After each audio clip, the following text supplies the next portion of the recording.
যেখানে রাষ্ট্রের আইন শৃঙ্খলা বাহিনী সেখানে নিবৃত্ত করে না, এবং সেই গার্মেন্টসের মালিককেও আমরা প্রশ্ন করতে চাই যে আপনি কেন ওই বিপুকে ওই উন্মুক্ত জনতার মাঝে আপনি ঠেলে দিয়েছেন।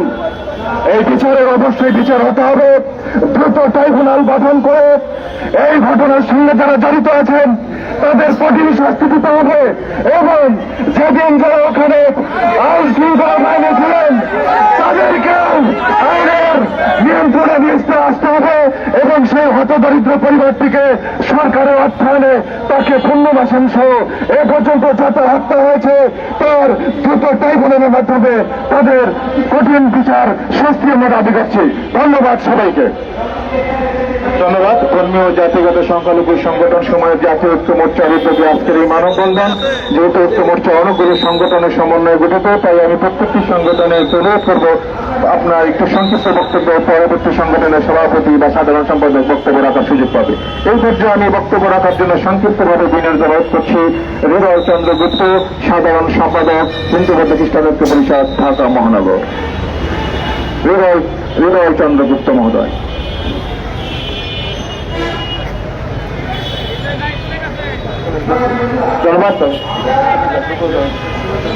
ধন্যবাদ। এই পর্যায়ে আমরা বক্তব্য রাখার জন্য তিনি অনুরোধ করছি, যার বক্তব্য শোনার জন্য শুধু ঢাকা নয় 64 জেলার সংখ্যালঘু সম্প্রদায় অপেক্ষা করে। এখন সংখ্যালঘু সম্প্রদায় নয়, সারা বিশ্বের মানবাধিকার কর্মীরা অপেক্ষা করে, সারা বিশ্বের সংখ্যালঘুরা অপেক্ষা করে যার বক্তব্য শোনার জন্য। সম্প্রদায়ের সামাজিক অধিকারের জন্য, রাজনৈতিক অধিকারের জন্য কথা বলে যাচ্ছেন আমাদের সকলের পরিচিত মুখ, বাংলাদেশ সুপ্রিম কোর্টের সিনিয়র অ্যাডভোকেট, আমার সভাপতি গণফোরাম অ্যাডভোকেট সুব্রত কুমার চৌধুরী। অ্যাডভোকেট সুব্রত কুমার চৌধুরী সভাপতি বাংলাদেশ গণফোরাম এখন বক্তব্য রাখছেন।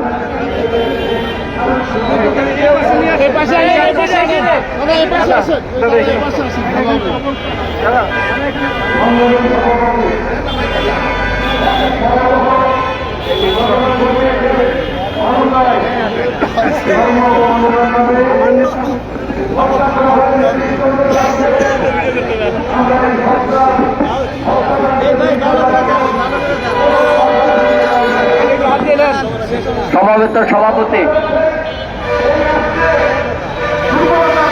সম্মানিত সভাপতি, সমবেত বিক্ষুব্ধ জনগোষ্ঠী,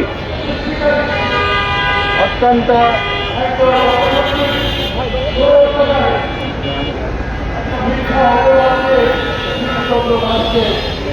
দুঃখ ভারাক্রান্ত হৃদয়ে আজকে আমরা এখানে সমবেত হয়েছি।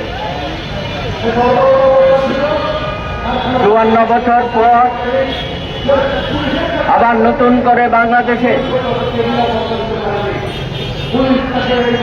এই ধরনের নৃশংস ঘটনাবলী ঘটছে,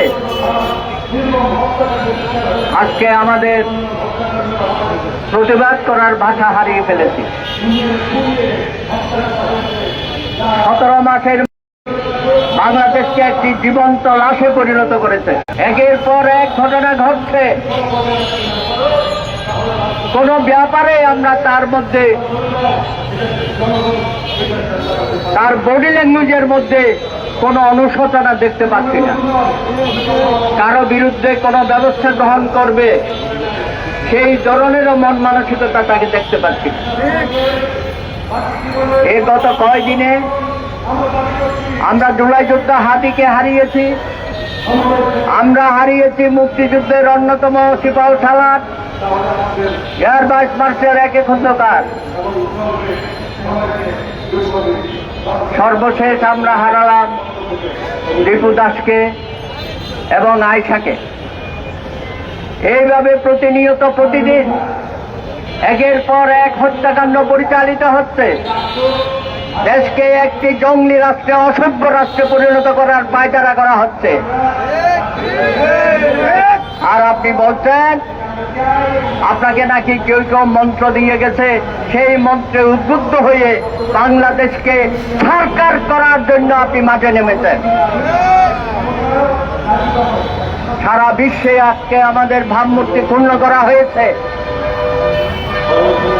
আপনার উপদেষ্টারা শহীদ হোসেন থেকে শুরু করে স্বরাষ্ট্র এবং অন্যরা নানানভাবে এখানে ষড়যন্ত্র করছে। আজকে দীপুদাস একটি না ঘটনা, গত কয় মাসে এরকম অনেক হত্যাকাণ্ড হয়েছে। বাড়িঘর লুটপাট করা হয়েছে, অগ্নিসংযোগ করা হয়েছে, ব্যবসা প্রতিষ্ঠান ধ্বংস করা হয়েছে। ডেইলি স্টার, প্রথম আলোর মতো শীর্ষ বাংলা দৈনিক সংবাদপত্রের উপর হামলা করানো হয়েছে। আমি বলবো হামলা করানো হয়েছে। ছায়ানট এবং মুদিটির উপর হামলা করা হয়েছে। বাংলাদেশ থেকে সমস্ত রকমের সাংস্কৃতিক কর্মকাণ্ড চিরতরে বিনষ্ট করার পায়চারা শুরু করেছেন।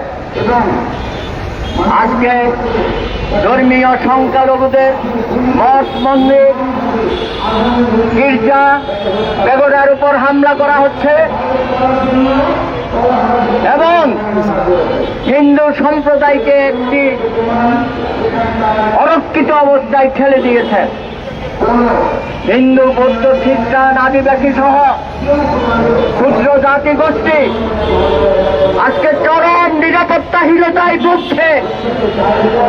12ই ফেব্রুয়ারি নির্বাচন, এই নির্বাচনকে সামনে রেখে একটি ব্যাপক জনগোষ্ঠীর উপর ভয় ভীতি সঞ্চার করার চেষ্টা করা হচ্ছে।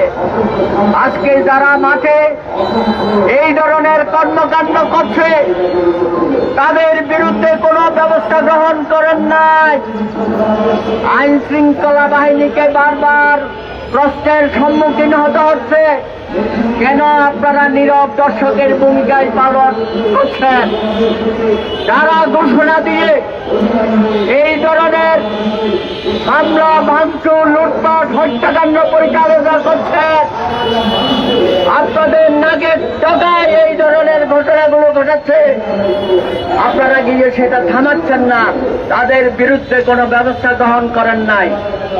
দীপুকে যেভাবে জনতা পিটিয়ে মারল এবং তারা সন্ত্রাসী গোষ্ঠী এবং যেভাবে আগুন দিয়ে তার পুরো শরীর ঝলসিয়ে দিল, এটা বাংলাদেশের জন্য লজ্জা। আমি মনে করি ইউনূস সরকার আর কয়দিন আছেন, দয়া করে জনগণকে মহা বিপর্যয়ের দিকে ঠেলে দেবেন না। আজকে আমরা যদি বাংলাদেশে নিরাপত্তাহীনতায় ভুগি, প্রতিনিয়ত আমাদের উপর অত্যাচার নিপীড়ন করা হয়, হত্যাকাণ্ড চালানো হয়, আপনিও শান্তিতে থাকতে পারবেন না। আপনার বিদায় হবে অত্যন্ত অসম্মানজনক, লজ্জাজনক। সুতরাং আমরা বলতে চাই, আর যেন কোনো বাড়িঘর না জ্বলে, না পুড়ে, কোনো লুটপাট না হয়, কোনো সংবাদকর্মীদের উপর হামলা না হয়, কোন ব্যক্তিকে হত্যাকাণ্ডের শিকার না হয়। আইন শৃঙ্খলা বাহিনী অতীতে আপনারা পেটুয়া বাহিনী হিসাবে বাংলাদেশের মানুষকে অনিরাপত্তার মধ্যে ফেলেছিলেন। আজকেও আপনাদের মন মানসিকতা আমি দেখছি, আপনারা কোন ধরনের ভূমিকা পালন করছেন না। বাংলাদেশের সমস্ত বাহিনীগুলো আমাদের ট্যাক্সের টাকায় চলে, আপনার পরিজন আমাদের ট্যাক্সের টাকায় চলে, আর আপনারা প্রতিনিয়ত এই ধরনের জঙ্গলি কর্মকাণ্ড হচ্ছে, তৈরি জনতার নামে কাণ্ড কারখানা হচ্ছে, সেগুলো আপনারা থামাচ্ছেন না। জনগণ মনে করে আপনারা বাংলাদেশে একটি মবেক্রেসি রাষ্ট্রে পরিণত করেছেন। এই মবেক্রেসি রাষ্ট্রকে বাঁচাতে হলে জনগণকে ঐক্যবদ্ধ হয়ে আপনাদের এই অশুভ শক্তি, অপশক্তির বিরুদ্ধে আমাদের দাঁড়াতে হবে। গণতান্ত্রিক প্রক্রিয়াকে যারা বাধাগ্রস্ত করেছে, গণতান্ত্রিক প্রক্রিয়ায় উত্তরণে বারবার যারা হামলা করছে তাদের বিরুদ্ধে অনতি বিলম্বে যদি ব্যবস্থা গ্রহণ না করে তাহলে বাংলাদেশের মানুষ আপনাদের বিরুদ্ধে আবার মাঠে নামবে। বন্ধুরা আমার, will demand justice not only for Tipu, all killings in Bangladesh, somehow hell in Bangladesh. We are not, we are feeling institute, so we are demanding from international community to save minority community in Bangladesh. Thank you all. Thank you, ধন্যবাদ। আমাদের ভালো এদেশের সংখ্যালঘু সংখ্যালঘু সম্প্রদায়ের অভিভাবক, supreme কোর্টের senior advocate, গণফোরামের সম্মানিত সভাপতি সুব্রত চৌধুরী মহোদয়কে এই পর্যায়ে বক্তব্য রাখার জন্য অনুরোধ করছি KS মজুমদার, খোকন সভাপতি, বাংলাদেশ হিন্দুত্ব ফোরাম। খুব সংক্ষিপ্ত আকারে আজকের মানববন্ধন এই বিক্ষোভ সমাবেশে বক্তব্য রাখবেন বাংলাদেশ হিন্দুত্ব ফোরামের সভাপতি। আপনারা দেখতে পাচ্ছেন যে আজকের দীপুচন্দ্র দাসের হত্যার প্রতিবাদে আমাদের জাতীয় প্রেস ক্লাবে মানববন্ধন হচ্ছে। এখানে আমরা মোটামুটি বেশ কিছু লোক উপস্থিত হয়েছে। আজকের এই মানববন্ধন থেকে আমরা সুস্পষ্ট ঘোষণা দিয়েছি যে যারা এই হত্যার সাথে জড়িত তাদের দ্রুত বিচার ট্রাইব্যুনাল করে আমাদের বিচার করতে হবে এবং বিচারহীনতার জন্য আজকে এই বারবার করতে দীপুচন্দ্র দাসকে শুধুমাত্র ধর্মীয় কারণে হত্যা করা হয়েছে এবং সরকার থেকে যে বক্তব্য দেওয়া হয়েছে আমরা তার বক্তব্য প্রত্যাখ্যান করেছি। আমরা বিশ্বাস করি হত্যা সম্পূর্ণভাবে সংখ্যালঘু নিপীড়নের জন্যই করা হয়েছে। সরকারের অন্যতম উপদেষ্টা, পররাষ্ট্র উপদেষ্টা বলেছে এই হত্যাকাণ্ড নাকি কোনো ধর্মীয় নিপীড়নের ঘটনা নয়। আমরা আজকের এই মানববন্ধন থেকে তার তীব্র নিন্দা ও প্রতিবাদ জানিয়েছি। পাশাপাশি আমরা তার পদত্যাগ দাবি করেছি যুব সম্প্রদায়ের পক্ষ থেকে। ৪৮ ঘন্টার মধ্যে যদি সে তার বক্তব্য প্রত্যাহার না করে, সে যদি সনাতনী সম্প্রদায়ের পক্ষ থেকে ক্ষমা না চায় এবং তার বক্তব্য ভুল হয়েছে এটা স্বীকার না করে, তারা হলে আমরা যুব সম্প্রদায়, ছাত্র সম্প্রদায় তার পদত্যাগের জন্য রাজপথে নামবো। কারণ সে সরকারের দায়িত্বশীল জায়গায় থেকে কখনোই মিথ্যা বক্তব্য প্রদান করতে পারে না। যেখানে সারা বিশ্ব দেখেছে শুধুমাত্র ধর্মীয় কারণেই দীপুচন্দ্র দাসকে হত্যা করা হয়েছে, সেখানে সরকারের একটি অন্যতম উপদেষ্টা কিভাবে বলে এই হত্যাকাণ্ড শুধুমাত্র ধর্মীয় নিপীড়ন নয়, এটি একটি অন্য শ্রমিক হওয়ার কারণে তাকে হত্যা করে। এটি আমরা বিশ্বাস করি এই বক্তব্য হত্যাকারীদেরকে প্রশ্রয় দিবে, সংখ্যালঘু নির্যাতনকে বাড়িয়ে দিবে। আগামীতে এই উগ্রবাদী জঙ্গিরা আরও দীপুচন্দ্র দাসের মতো আরও যারা রয়েছে তাদেরকে খুঁজে হত্যা করবে, কারণ তারা জানে রাষ্ট্র তাদেরকে প্রশ্রয় দিচ্ছে। রাষ্ট্র এইসব হত্যাকাণ্ডকে অন্যভাবে অন্যদিকে ঘুরিয়ে নিচ্ছে, এতে তারা প্রশ্রয় পাবে। আপনারা যারা আছেন যার জায়গা থেকে আপনারা প্রতিবাদ করুন, আপনারা দীপুচন্দ্র দাসের জন্য প্রার্থনা করুন, তার আত্মার জন্য শান্তি কামনা করুন। এরকম দীপু দাসের ঘটনা যাতে আর না ঘটে আমরা বারবার সেই প্রত্যাশা করে যাচ্ছি। কারণ আজকে বাংলাদেশের সকল ঐক্যবদ্ধ ব্যানারে আমরা আজকে মানববন্ধন বিক্ষোভ সমাবেশ করছি। আমরা বিশ্বাস করি আমরা এই দেশের সম্প্রদায় ঐক্যবদ্ধভাবে যদি কাজ করি অবশ্যই আমাদেরকে রুখতে পারবে না। আমাদের বিরুদ্ধে যে ষড়যন্ত্র হচ্ছে, আমাদের আন্দোলনকে দাবি না করার জন্য যে ষড়যন্ত্র করা হচ্ছে, জেলে রাখা হয়েছে দীপুচন্দ্র দাসকে যেভাবে পরিকল্পিতভাবে হত্যা করা হচ্ছে, সবগুলোই সংখ্যালঘু নির্যাতনে আমরা যদি ঐক্যবদ্ধ থাকি অবশ্যই সেই সকল জায়গা থেকে আমরা অবশ্যই থেকে কায়েম করার জন্য তারা যে ধর্মভিত্তিক প্রচারণা চালাচ্ছে, এ ধরনের বন্ধাবে প্রচারণার বিরুদ্ধে আমরা স্বেচ্ছার আমরা এই সংখ্যালঘু ঐক্য মোর্চার পক্ষ থেকে আমি দাবি করব এই ধরনের হত্যাকাণ্ড, অত্যাচার, নির্যাতন আমাদেরকে আন্তর্জাতিক ফোরামে জাতিসংঘ কমনওয়েলথ উপস্থাপন করতে হবে, মার্কিন কংগ্রেস সিনেটে উপস্থাপন করতে হবে এবং বাংলাদেশের যে সমস্ত উন্নয়ন সহযোগী এবং আমেরিকা সহ যে সমস্ত দেশ আছে তাদেরকে আর্থিক অনুদান সহযোগিতা আইনের বয়সবন্ধু ইন্ধন বন্ধ করে দিতে হবে যতক্ষণ পর্যন্ত ইমানের শাস্তি এবং দৃষ্টান্তমূলক আরো সক্ষমতা আন্তর্জাতিক আমাদেরকে রংপুর চট্টগ্রাম মানিকগঞ্জ মুক্তিযুদ্ধ পরিবার থেকে শুরু করে সংখ্যালঘু পরিবার থেকে শুরু করে বিভিন্ন জাতিগত সংখ্যালঘু থেকে শুরু করে বিভিন্ন মাজার মন্দির মঠ একের পর এক আক্রমণ হতে যাচ্ছে। আমি এই অধর্ম নিষ্ক্রিয় স্বরাষ্ট্র উপদেষ্টাকে পরিষ্কার করে অবিলম্বে নির্ভীক এবং দক্ষ ব্যক্তিকে উপদেষ্টা নিয়োগ করা আর পাশাপাশি সংখ্যালঘু ঐক্য মোর্চার নেতৃবৃন্দের প্রতি আমার অনুরোধ আহ্বান থাকবে যাতে ঘরের নোবেল পুরস্কার দেওয়ার সে একাডেমিকে বলে যে ডক্টর ইউনুসের শান্তি নোবেল পুরস্কার কেড়ে নেওয়া হয় সে উদ্যোগ নিতে হবে। ধন্যবাদ সবাইকে। ধন্যবাদ। ইতিমধ্যে আমাদের মাঝে উপস্থিত হয়েছেন সনাতন কল্যাণ জোটের শ্যামল ঘোষ, উপস্থিত হয়েছেন আমাদের ভক্ত সংঘ সোসাইটির অনিল দাস, উপস্থিত হয়েছেন বাংলাদেশ রবিদাস উন্নয়ন পরিষদের সনাতন সমৃদ্ধি পরিষদকে ধন্যবাদ জানাই। ধন্যবাদ। এখন আমি বক্তব্য রাখার জন্য অনুরোধ করছি। দিক নির্দেশনামূলক বক্তব্য রাখবেন, গুরুত্বপূর্ণ বক্তব্য রাখবেন ধর্মীয় জাতিগত সংখ্যালঘু সংগঠন সমূহের ভারপ্রাপ্ত সমন্বয়ে যার নেতৃত্বে এগিয়ে চলছে সারা দেশে যেগুলো হচ্ছে দেশের সংখ্যালঘু আন্দোলন বাংলাদেশ হিন্দু বৌদ্ধ খ্রিস্টান ঐক্য পরিষদের সম্মানিত ভারপ্রাপ্ত সম্পাদক মনীন্দ্র কুমার দেবনাথ মহোদয় এখন বক্তব্য রাখবেন।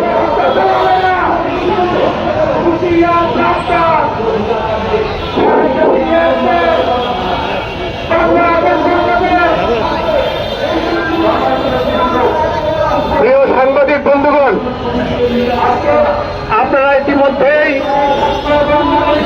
বক্তব্য শুনছেন। আজকে এই জাতীয় প্রেস ক্লাব চত্বরে সংখ্যালঘু ঐক্য মোর্চা বাংলাদেশের নির্যাতিত, নিপীড়িত, লাঞ্ছিত, বঞ্চিত জনগোষ্ঠীর সংখ্যালঘুদের সংগঠন সমূহ, এই সকল সংগঠন দীর্ঘদিন থেকে তাদের কান্না, তাদের উপরে নির্যাতনের কথা বিভিন্ন সংগঠন থেকে মনে আসছে। আজকে সেই সংগঠন সমূহের ঐক্য মোর্চা, প্রিয় সাংবাদিক বন্ধুগণ, আপনাদের মাঝে একত্রিত হয়েছে। এই একত্রিত হওয়া কিসের জন্য হয়েছে? আজকে দীর্ঘদিন থেকেই কিন্তু আমরা একত্রিত হয়ে আন্দোলন করছি, কিন্তু আজকের একটি বিশেষ প্রেক্ষাপট, আজকে ধর্মীয় সংখ্যালঘুর একজন লোককে একেবারে নির্দোষ একটি ব্যক্তিকে চলন্ত দত্ত করে দিয়েছে দেশের উন্মত্ত হায়নারা। তাকে চলন্ত দত্ত করে দিয়েছে। আপনারা শুনেছেন মোহন সিংহের বালুকায় দীপুচন্দ্র দাস চাকরি করতেন।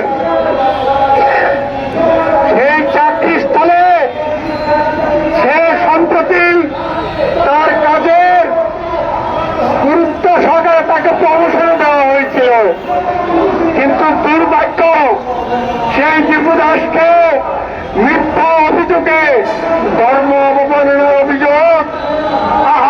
আমাদের লজ্জা লাগে, কি ধরনের ধর্ম অপমান, ধর্ম অবমাননার অভিযোগে তাকে এইভাবে পিটিয়ে হত্যা করে তাকে গাছে ঝুলিয়ে তাকে পুড়িয়ে দেওয়া হয়েছে। এই দৃশ্য বাংলাদেশ, সারা বিশ্ব সেটা দেখেছে। সারা বিশ্ব এইটা দেখে বাংলাদেশের এই ধরনের ধর্মীয় উন্মত্ততা, এই ধরনের লাঞ্ছনা, ধর্মীয় নির্যাতন প্রত্যক্ষ করেছে। আমাদের লজ্জা হয়। আমরা ভাবতেও পারি না এই ধরনের একটি ঘটনা ঘটবে। তাই আজকে প্রিয় সাংবাদিক বন্ধুগণ, এদেশের বৃহত্তর জনগোষ্ঠী মুসলিম সম্প্রদায় আমরা সকলকে নিয়ে কিন্তু একত্রে সুন্দরভাবে বসবাস করতে চাই, কিন্তু দুর্ভাগ্য এই ত্রিপুরাসের নির্মম হত্যা কিন্তু কোন পত্র পত্রিকা সেইভাবে ফলভাবে কিন্তু কাছে নাই, কোন রাজনৈতিক দল সেগুলিকে কিন্তু তুলে আনে নাই। আমাদের সেই যে উপদেষ্টা তথাকথিত তার নাম নিতে আমার লজ্জা হয়। প্রধান উপদেষ্টা সেই পর্যন্ত কোনো বিবৃতি দেয় নাই। অন্য মৃত্যুকে কেন্দ্র করে সে তার বুক চলে, সে বুকে ব্যথা পায়। এই যে নির্মমতাকে কেন্দ্র করে কিন্তু তার কোনো অনুমতি নাই। সে নিজে বলে একটি মানবিক বাংলাদেশ করবে, কিন্তু সে একটা অমানবিক একটা প্রধান উপদেষ্টা।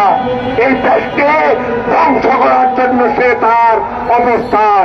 আমরা অনতি বিলম্বে এই প্রধান উপদেষ্টার তাকে ক্ষমতা থেকে সরিয়ে যেন দেওয়া হয়, সকল জনগোষ্ঠীর কাছে সেই আহ্বান জানাচ্ছি। এই মাসে এই পর্যন্ত 5 জনকে এইভাবে ধর্মীয় সংখ্যালঘুদেরকে হত্যা করা হয়েছে। ত্রিপুরার সহ সেই রংপুরের তারাগঞ্জে একজন বীর মুক্তিযোদ্ধা, সে প্রায় তার বয়স 80-র মতো হয়েছে, তাকে তার ঘরে তার স্ত্রী সহ নির্মমভাবে হত্যা করেছে। ফরিদপুরে হত্যা করা হয়েছে মৎস্য ব্যবসায়ীকে, নরসিংদীতে হত্যা করা হয়েছে স্বর্ণকারকে। আপনারা দেখেছেন এই ঝিনাইদহে হাতের মধ্যে লাল ফিতা দেখে তাকে যেইভাবে লাঞ্ছিত করেছে, তাকে রয়ের এজেন্ট বানিয়েছে। আমরা এই দেশে বসবাস করি, আমরা কি রয়ের এজেন্ট? আমি অবাক হয়ে যাই, সরকার আমার ধিক্কার দিতে ইচ্ছা করে। আমি আজকে প্রিয় সাংবাদিকদেরকে বলতে চাই, এই জানুয়ারি মাস থেকে অদ্যাবধি 50-এর অধিক হত্যা হয়েছে। 40-এর মতো ধর্ম অবমাননার কেস দিয়ে তাদেরকে হাজতে ঢুকানো হয়েছে। কোথায় আইন, কোথায় সরকার? ধিক্কার দেই এই সরকারের মানবিকতাকে। তাই আমি সরকার নির্বাচন ঘোষণা করেছে, এই নির্বাচনে ধর্মীয় সংখ্যালঘুরা অংশগ্রহণ করতে পারবে কিনা সেটি একেবারেই মানুষের ভিতরে শঙ্কা দেখা দিয়েছে। এদেশের জনগণ সামনে নির্বাচন নিয়ে আশঙ্কিত, তারা চিন্তিত, তারা আতঙ্কিত। তাই এই নির্বাচন কি প্রতিনিধিত্ব করবে আমরা সেটা বলতে পারি না। আজকে আপনারা দেখেছেন সেই রাজনৈতিক দলে সংখ্যালঘুদের 10%-এর কোন প্রতিনিধিত্ব নিশ্চিত না। এই নির্বাচন হবে একটা ভুয়া নির্বাচন, যেখানে জনগণের প্রতিনিধিত্ব থাকবে না। সেটা হবে ভুয়া নির্বাচন, সেটা লোক দেখানো নির্বাচন, জনপ্রতিনিধিত্বের নির্বাচন সেটা হতে পারে না। তাই আপনাদেরকে সাংবাদিক বন্ধুগণ, আজকের যে দুঃখ ভারাক্রান্ত হৃদয়ে দীপুকে যেভাবে হত্যা করা হয়েছে, আগুনে পুড়িয়ে দেওয়া হয়েছে, এটাকে সামনে রেখে আমরা বলতে চাই, আমরা তো এই বাংলাদেশ দেখতে চাই না, আমরা একটা সুন্দর বাংলাদেশের জন্য আজকের সংগ্রামী যারা এখানে একত্রিত হয়েছেন, অনেক সংগঠন এখানে এসেছেন, অনেকে বক্তব্য দিয়েছেন। প্রিয় সাংবাদিক বন্ধুগণ, আপনারা আমাদের এই যন্ত্রণার কথা তুলে ধরুন, আমাদের দেশটাকে রক্ষা করুন। এই বলে আমি আমার বক্তব্য এখানে শেষ করছি। আপনাদের সকলকে সংগ্রামী অভিনন্দন এবং নির্যাতিত বাংলাদেশ থেকে, নিপীড়িত বাংলাদেশ থেকে মুক্তির জন্য আহ্বান জানিয়ে আমি আমার বক্তব্য শেষ করছি। ধন্যবাদ আমাদের মহেন্দ্র কুমার নাথ মহোদয়কে, যিনি ঐক্য মোর্চার ভারপ্রাপ্ত সমন্বয়কের দায়িত্ব পালন করছেন। ইতিমধ্যে আমাদের মাঝে উপস্থিত আছেন রাজকুমার দাস, সাধারণ